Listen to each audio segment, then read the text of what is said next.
நேரத்தை வீணாக்காத, நேரத்தை சரியா பயன்படுத்து, அப்பதான் வாழ்க்கையில முன்னேறுவ அப்படின்னு நிறைய பேர் நம்மளுக்கு அட்வைஸ் பண்ணிருப்பாங்க. ஆனா பிராக்டிக்கலா சொல்லி தருவாங்கன்னா இல்ல. இந்த உலகத்துல 2% மக்கள் மட்டும்தான் பிறக்கும் போதே பணக்காரர்களா இருக்காங்க. அந்த மக்கள் என்ன வேணா பண்ணுவாங்க, என்ன நினைக்கிறாங்களோ அதை வாங்குவாங்க, என்ன வேணா பண்ணலாம். மீதி 98% மக்கள் எல்லாரும் அடிப்படை வசதிகளோடவோ அதுவும் இல்லாம கூட இருப்பாங்க. அதுக்கு அவங்க அப்படியே இருப்பாங்கன்னு சொல்ல முடியாது. வாழ்க்கையில ஒவ்வொரு படிக்கட்டா முன்னேறி அந்த 2% மக்கள்ல ஒருத்தரா கூட இவங்க வருவாங்க. அது எப்படி இவங்க மட்டும் அப்படி வருவாங்க?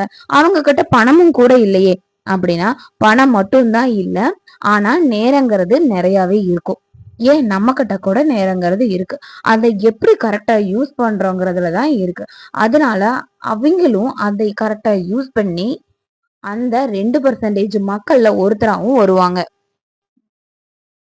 நம்மளும் நேரத்தை கரெக்டா யூஸ் பண்ணோம்னா நம்மளும் முன்னேறலாம். ஓகே, அதுக்கு என்ன பண்ணணும்? வாழ்க்கையில ஃபர்ஸ்ட் நம்மளுக்குன்னு ஒரு குறிக்கோள் இருக்கணும். குறிக்கோள் இருக்கிறவங்களுக்கும் குறிக்கோள் இல்லாதவர்களுக்கும் நிறைய வித்தியாசம் இருக்கு. குறிக்கோள் இல்லாதவங்க நம்ம என்னதான் பண்ணணும்னு நினைச்சாலும் கண்டிப்பா அதை பண்ண முடியாது. அவங்களால எதுவுமே செய்ய முடியாது. அதுக்கு ஒரு உதாரணமும் இருக்கு. ஒரு சின்ன கதை மூலியமா சொல்லலாம். ஒரு வேடன் இருக்கான். அந்த வேடன் தினமும் காட்டுக்கு வேட்டையாடுறதுக்கோசரம் போறான். வேட்டையாட போயிட்டு இறை எதுவுமே கிடைக்காம பெரும்பாலான நாட்கள் சும்மாவே வர்றான். என்னடா நம்மளுக்கு எந்த வேட்டை இறைச்சி எதுவுமே நம்மளுக்கு கிடைக்க மாட்டேங்குது அப்படின்னு சொல்லிட்டு ஒரு திறமைசாலியான வேடன் கிட்ட போய் கேக்குறான். நான் தினமும் வேட்டைக்கு போறேன், ஆனா எனக்கு இறை கிடைக்க மாட்டேங்குது, நான் என்ன பண்றதுன்னு தெரியல அப்படின்னு சொல்லி அந்த திறமைசாலியான வேடன் கிட்ட சொல்றான்.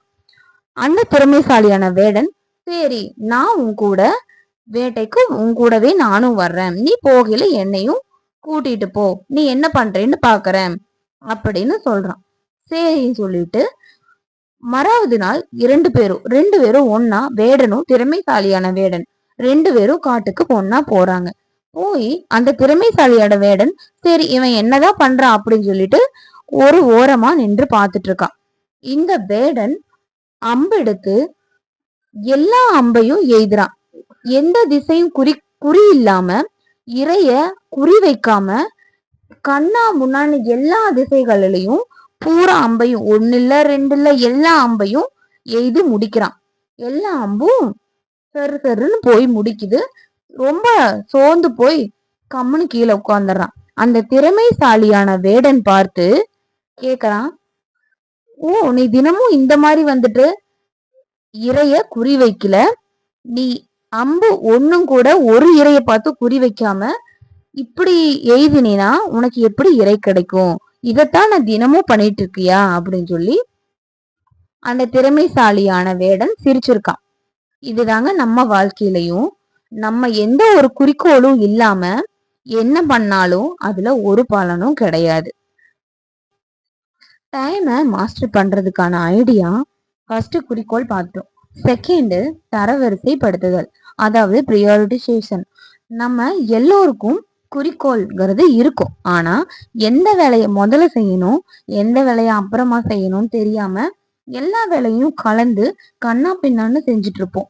ரொம்ப நேரம் வேலை செஞ்ச மாதிரி இருக்கும், ஆனா 20% கூட முடிச்சிருக்க மாட்டோம்.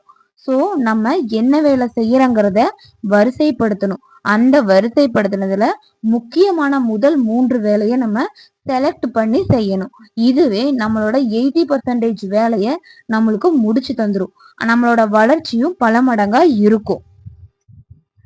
அதே மாதிரி நம்மளுக்கு தேர்டு வருமானத்திற்கான ஒரு நேரம், டைம் ஃபார் இன்கம். நம்ம என்ன வேலை செஞ்சாலும் இன்கம்ங்கிறது ரொம்பவே முக்கியம். நம்ம வருமானம் அப்படிங்கிறது ஒண்ணு கண்டிப்பா வரணும்.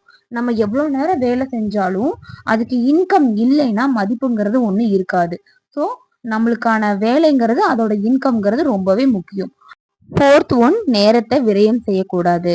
தேவையற்றவர்களின் சந்திப்பிலிருந்து தப்பிச்சு கொள்றது, வேலையை தள்ளி போடாம செய்யறது, அன்னெசசரி ஆர்குமெண்ட், டிலே, மொபைல்லையே மூழ்கி போயிட்டு அப்பப்போ நோட்டிபிகேஷன் செக் பண்ணி பார்த்துட்டு இருக்கிறது, இந்த 5 விஷயத்தையும் நம்ம தவிர்த்தோம்னா நேரத்தை விரயம் செய்யாம கரெக்டா பயன்படுத்தலாம். இந்த 4 பாயிண்ட்ஸ பத்தியும் அழகா ஒரு புக்ல தெளிவா சொல்லியிருக்காங்க. அந்த புக் நேம் பாத்தீங்கன்னா master your time, master your life. அந்த புக்கோட ஆத்தர் பிரெயின் ட்ரேசி. அத தமிழ்ல நேரத்தை வசப்படுத்துவோம், வாழ்க்கையை வசப்படுத்துவோம். இந்த புக்ல இருக்கிற அழகான விஷயங்கள் தான் நம்ம வாழ்க்கையில முன்னேறதுக்கான டைமை கரெக்டா யூஸ் பண்ணோம் அப்படின்னா வாழ்க்கையில முன்னேறலாம் அப்படின்னு சொல்லி அழகா அந்த ஆத்தர் சொல்லியிருக்காங்க. முடிஞ்ச அந்த புக்கை சர்ச் பண்ணி படிச்சு பாருங்க.